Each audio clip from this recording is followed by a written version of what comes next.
اعوذ باللہ من الشیطان الرجیم بسم اللہ الرحمن الرحیم۔ حضرت محمد صلی اللہ علیہ وسلم نے فرمایا کہ کوئی بھی غم یا پریشانی آئے تو قرآن پاک کے یہ 2 لفظ پڑھنا شروع کر دیں، اسی وقت تمام پریشانیاں ختم ہو جائیں گی۔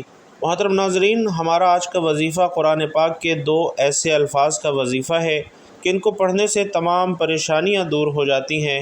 حضور پاک صلی اللہ علیہ وسلم نے فرمایا کہ اگر زندگی میں کبھی کوئی غم یا پریشانی آ جائے تو قرآن پاک سے مسائل کا حل اختیار کرو، اور آج جو لفظ میں آپ کو بتانے جا رہا ہوں یہ تمام پریشانیاں دور کرنے کے لیے بہت ہی مجرب اور پر اثر ہیں۔ یہ وظیفہ پڑھنے سے تمام پریشانیاں انشاءاللہ دور ہو جائیں گی، تمام مشکلات حل ہو جائیں گی۔ ناظرین، زندگی میں غم اور پریشانیاں تو ہر انسان پر آتی ہیں، کبھی ان غموں اور پریشانیوں سے گھبرانا نہیں چاہیے، اور جب بھی کوئی غم آئے، کوئی پریشانی آئے، فوراً اپنا سارا غم، اپنا سارا دکھ اللہ رب العزت کو سنائیں۔ اسی طرح غموں اور پریشانیوں کو دور کرنے کے لیے خود اللہ تبارک و تعالی نے قرآن پاک میں سورۃ الکہف میں فرمایا کہ اللہ کو پکارو اس کے صفاتی ناموں کے ساتھ، اور جو شخص دل کی گہرائیوں سے ان ناموں کو پڑھے گا انشاءاللہ اس کی ہر پریشانی دور ہو جائے گی۔ بھائیوں اور بہنوں، آج کل ہمارے زوال کی ایک بہت بڑی وجہ، ہماری ناکامی کی ایک بہت بڑی وجہ یہ بھی ہے کہ ہم نے اللہ اور اللہ کے نبی صلی اللہ علیہ وسلم کا بتایا ہوا راستہ چھوڑ دیا ہے، اور دنیا کے پیچھے ایسے بھاگ رہے ہیں کہ نہ نماز کی فکر ہے، نہ تلاوت قرآن کی فکر ہے، نہ صدقہ خیرات کی فکر ہے، نہ ہی ذکر و اذکار اور تسبیحات کی فکر ہے، اور بعد میں ہم پریشان رہتے ہیں، اور ادھر ادھر ہم گلہ شکوہ کرتے ہیں کہ ہمیں کیا ہو رہا ہے، ہمارے ساتھ ہماری زندگی کیا کر رہی ہے۔ زندگی دن بدن دشوار ہوتی جا رہی ہے۔ بھائیوں اور بہنوں، اسلام تو ایک مکمل ضابطۂ حیات ہے جو انسان کی ہر زندگی کے ہر پہلو کی رہنمائی کرتا ہے۔ دین اسلام کا مقصد نہ صرف روحانی نجات ہے بلکہ ایک پرامن، منصفانہ اور بامقصد زندگی گزارنے کا سلیقہ بھی سکھانا ہے۔ جب کوئی فرد یا معاشرہ دین سے دور ہو جاتا ہے تو اس کے منفی اثرات زندگی کے ہر گوشے میں ظاہر ہونا شروع ہو جاتے ہیں، اور دین سے دوری کا سب سے بڑا نقصان یہ ہے کہ انسان اپنے خالق سے رابطہ کھو بیٹھتا ہے، جو اس کی زندگی میں بے سکونی، بے مقصدی اور روحانی خلا کا سبب بنتا ہے۔ پہلا بڑا نقصان روحانی کمزوری ہے کہ جب انسان نماز، قرآن، ذکر اور دعا سے دور ہو جاتا ہے تو اس کا دل سخت ہو جاتا ہے، اللہ کا خوف اس کے دل سے نکل جاتا ہے، اور گناہوں میں ملوث ہونا اس کا معمول بن جاتا ہے۔ ایسے انسان کو نہ حلال اور حرام کی تمیز رہتی ہے، نہ ہی آخرت کی فکر رہتی ہے۔ اسی طرح دوسرا نقصان اخلاقی گراوٹ کی صورت میں ظاہر ہوتا ہے۔ دین ہمیں سچ بولنے، امانت داری، عدل، صبر، شکر اور رحم دلی کی تعلیم دیتا ہے، اور دین سے دوری کی صورت میں یہی اخلاقی اقدار ہمارے کمزور ہو جاتے ہیں، اور نتیجہ یہ ہوتا ہے کہ معاشرہ بددیانتی، جھوٹ، ظلم، خود غرضی اور فتنہ و فساد کا شکار ہو جاتا ہے۔ ناظرین، تیسرا بڑا نقصان معاشرتی بگاڑ ہے کہ جب فرد دینی تعلیمات کو چھوڑ دیتا ہے تو اس کا اثر پورے معاشرے پر پڑتا ہے۔ خاندان ٹوٹ پھوٹ کا شکار ہو جاتے ہیں، رشتوں میں دراڑ آ جاتی ہے، والدین کی نافرمانی بڑھنے لگتی ہے، اور معاشرتی ربط کمزور ہونے لگتا ہے۔ اسی طرح چوتھا نقصان نفسیاتی بیماریوں کی صورت میں ظاہر ہوتا ہے۔ جو دل اللہ کی یاد سے غافل ہوتا ہے وہ وسوسوں، پریشانیوں، بے چینی اور ڈپریشن میں مبتلا ہو جاتا ہے۔ قرآن مجید میں فرمایا گیا ہے، خبردار، اللہ کے ذکر سے ہی دلوں کو اطمینان حاصل ہوتا ہے۔ اور ناظرین، پانچواں نقصان آخرت کی تباہی ہے۔ دین سے دوری کا یہ سب سے بڑا اور ابدی نقصان ہے کہ انسان اپنے رب کے حضور ناکام ہو جاتا ہے۔ جو شخص دنیا میں اللہ اور اس کے رسول علیہ السلام کے احکامات سے غافل رہا وہ قیامت کے دن اللہ کی رحمت سے محروم رہے گا۔ تو ہمیں چاہیے کہ دین سے تعلق مضبوط کریں، نماز قائم کریں، قرآن کی تلاوت کریں، علم دین حاصل کریں، اور اپنی زندگی کو اسلامی تعلیمات کے مطابق ڈھالنے کی کوشش کریں کہ یہی دنیا اور آخرت کی کامیابی کا راستہ ہے۔ ناظرین، زندگی کے سفر میں کوئی انسان ایسا نہیں جو غم اور پریشانی سے خالی ہو۔ کبھی رزق کی تنگی دل کو بے چین کرتی ہے، کبھی بیماری جسم کو توڑ دیتی ہے، کبھی اولاد کی نافرمانی دل کے سکون کو چھین لیتی ہے، اور کبھی دنیا کے جھمیلوں میں انسان اپنے رب کو بھول کر تنہائی کا شکار ہو جاتا ہے۔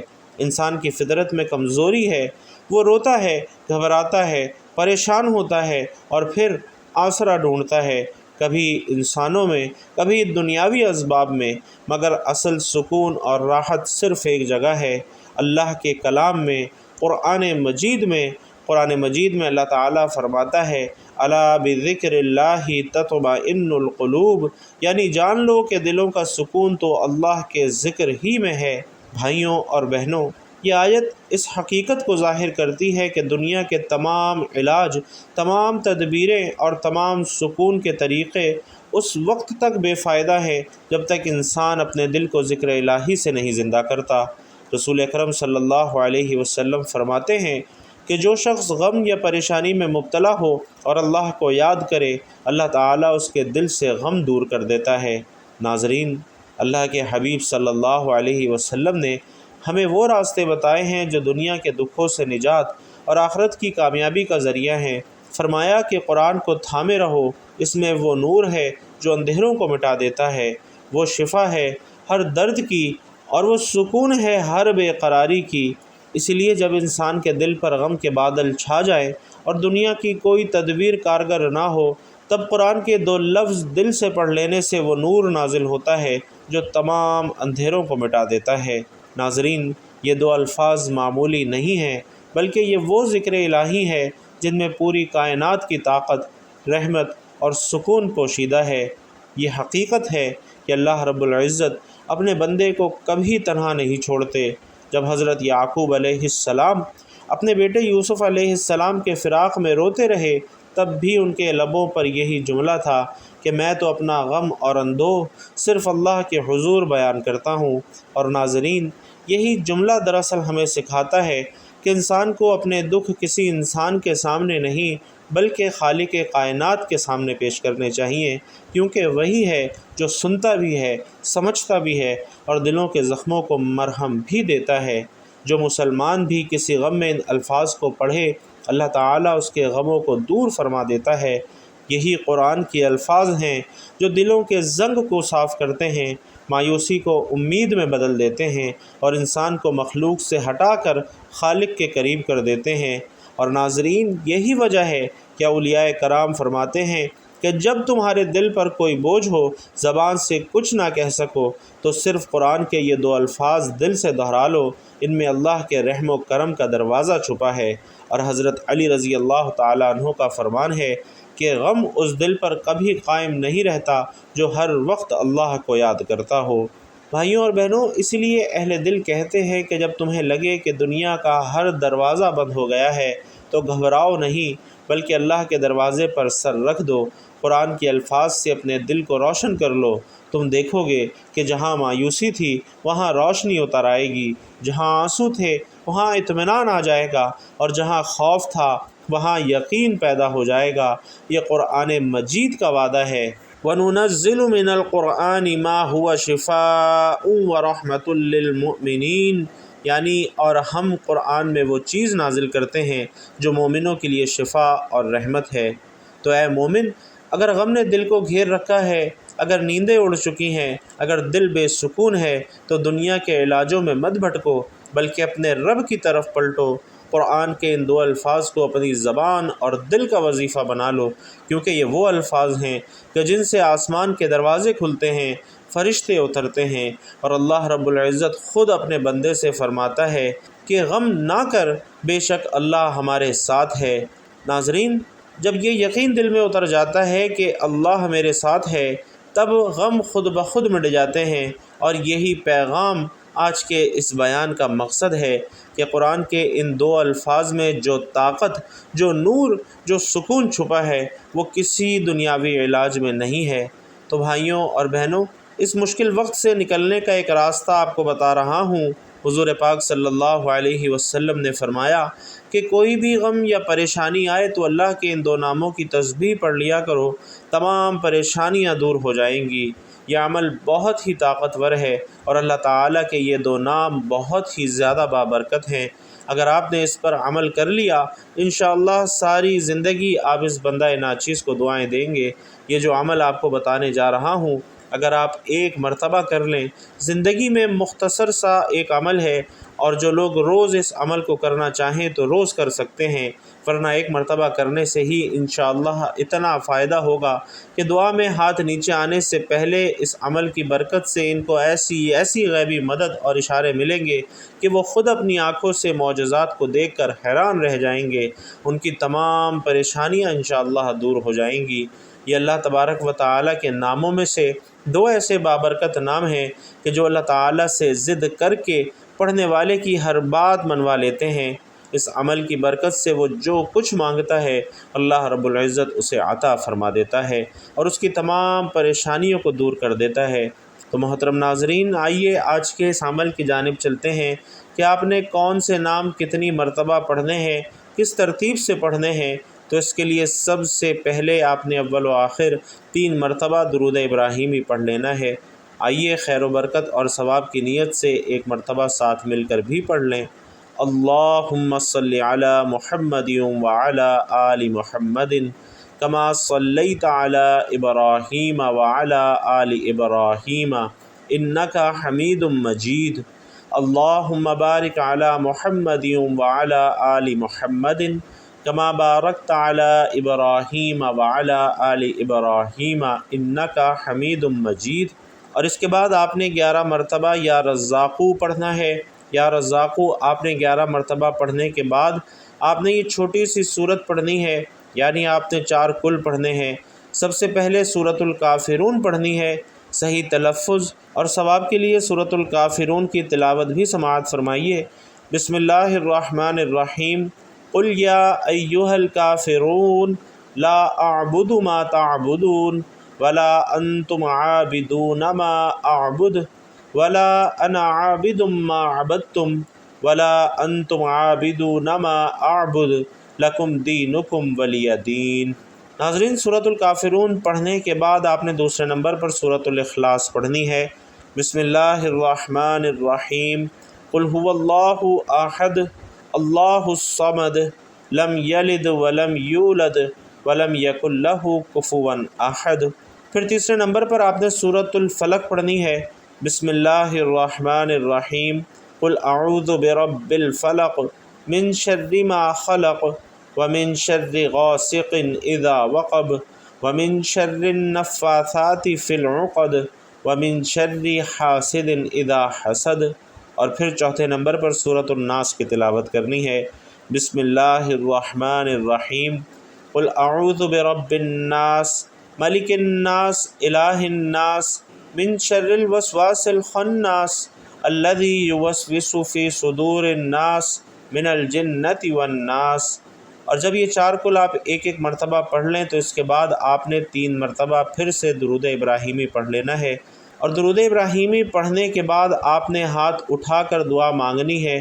اس کے بعد آپ نے دعا مانگنا شروع کر دینی ہے کہ آپ کی جو بھی حاجات ہوں، جو بھی پریشانیاں ہوں، جو بھی مشکلات ہوں، مثلا رزق کی تنگی ہو یا مالی تنگ دستی ہو، بندشیں ہوں یا رکاوٹیں ہوں، کاروبار بند ہو چکا ہو یا رشتوں میں بندشیں آ رہی ہوں، آپ کا جو بھی مقصد ہے آپ نے اسے ذہن میں رکھتے ہوئے دعا مانگنی ہے۔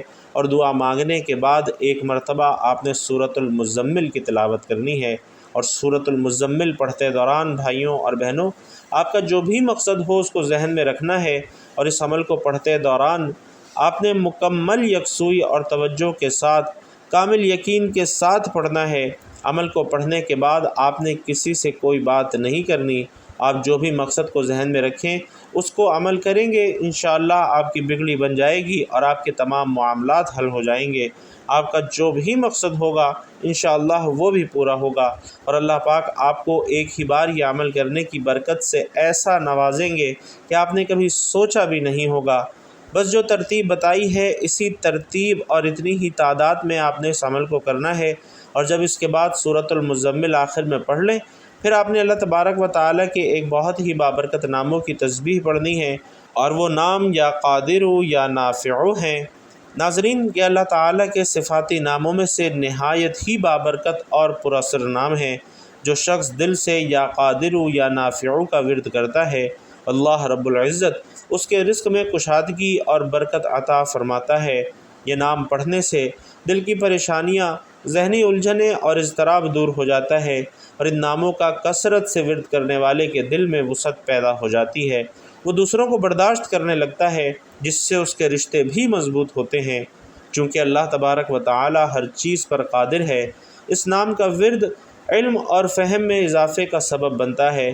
تو آپ نے اس بابرکت ناموں کی پوری ایک تسبیح آخر میں پڑھنی ہے، یعنی 100 مرتبہ آپ نے اللہ تعالیٰ کے ان ناموں کی تسبیح پڑھنی ہے۔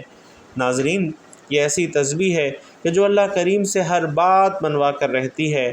آپ جو بھی مانگیں گے انشاءاللہ اس عمل کی برکت سے اللہ تبارک و تعالی آپ کو ضرور بالضرور عطا فرمائیں گے، اور اس کی برکت سے اللہ تبارک و تعالی آپ کے رزق میں، آپ کے جان و مال میں، آپ کی عزت آبرو میں وسعت عطا فرمائیں گے، آپ کے علم میں اضافہ فرمائیں گے، آپ کی تمام پریشانیوں کو دور کر دیں گے، تمام مشکلات حل کر دیں گے، اور آپ کی جو بھی دلی خواہشات ہوں گی، جو بھی آپ کی مرادیں ہوں گی، وہ اس بابرکت تسبیح کے عمل سے انشاءاللہ تبارک و تعالی ضرور پوری ہو جائیں گی۔ تو بھائیوں اور بہنوں، وظیفے کا طریقہ کار ایک مرتبہ پھر سے سن لیں تاکہ ترتیب اور تعداد میں کوئی کمی کوتاہی نہ ہو۔ آپ نے سب سے پہلے 3 مرتبہ درود ابراہیمی پڑھنا ہے، اور اس کے بعد 11 مرتبہ اللہ تبارک و تعالی کا بہت ہی پیارا نام یا رزاقو پڑھنا ہے۔ اللہ تعالیٰ کا یہ نام 11 بار پڑھنے کے بعد آپ نے چاروں کل ایک ایک مرتبہ پڑھ لینے ہیں۔ چاروں کل پڑھنے کے بعد ہاتھ اٹھا کر 3 مرتبہ درود ابراہیمی پڑھ کر اپنے مقصد کو ذہن میں رکھ کر دعا مانگنی ہے، اور اس کے بعد 1 مرتبہ سورۃ المزمل پڑھنی ہے، اور آخر میں اللہ تبارک و تعالیٰ کے ایک بہت ہی بابرکت نام کی تسبیح کرنی ہے، یا قادر یا نافع، یعنی 100 مرتبہ آپ نے اللہ تبارک و تعالیٰ کے یہ نام پڑھنے ہیں، اور اس کے بعد آخر میں پھر 3 مرتبہ درود پاک پڑھنا ہے، اور دل میں جو بھی خواہشات ہوں، جو بھی مرادیں ہوں، جو بھی تمنائیں یا مقاصد ہوں، ان کا تصور کر کے اللہ تبارک و تعالیٰ کی بارگاہ میں رو رو کر، گڑ گڑا کر اپنے گناہوں پر ندامت کرتے ہوئے آپ نے مانگتے چلے جانا ہے۔ انشاءاللہ اس تسبیح کی برکت سے اللہ تبارک و تعالیٰ آپ کو ہر اس چیز سے نوازے گا جس کی آپ دل میں خواہش کریں گے۔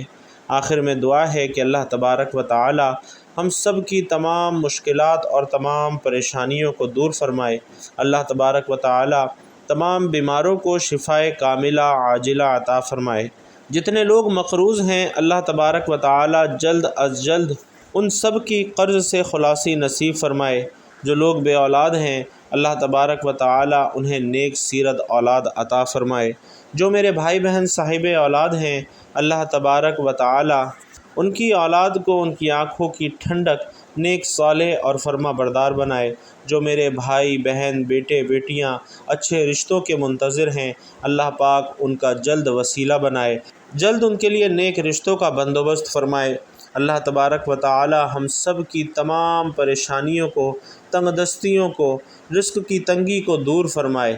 اللہ تبارک و تعالی ہم سب کو 5 وقت کا پکا سچا نمازی بنائے۔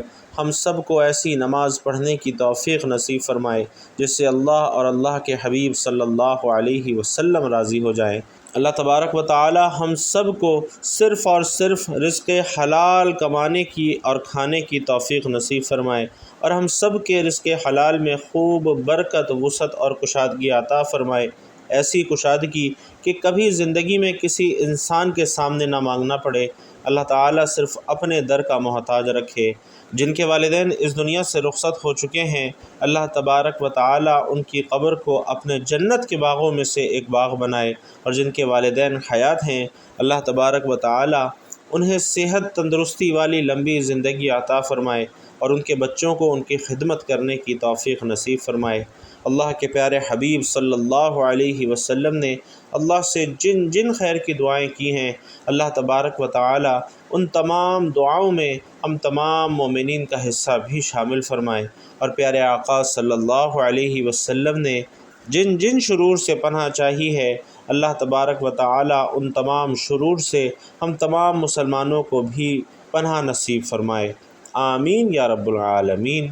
بھائیوں اور بہنوں، آپ لوگوں نے بھی آمین ضرور کہنا ہے، کمنٹ باکس میں آمین لکھنا بھی ہے، کیونکہ جتنے زیادہ لوگ دعا پر آمین کہتے ہیں، دعا کی قبولیت کے امکانات اتنے ہی زیادہ روشن ہو جاتے ہیں۔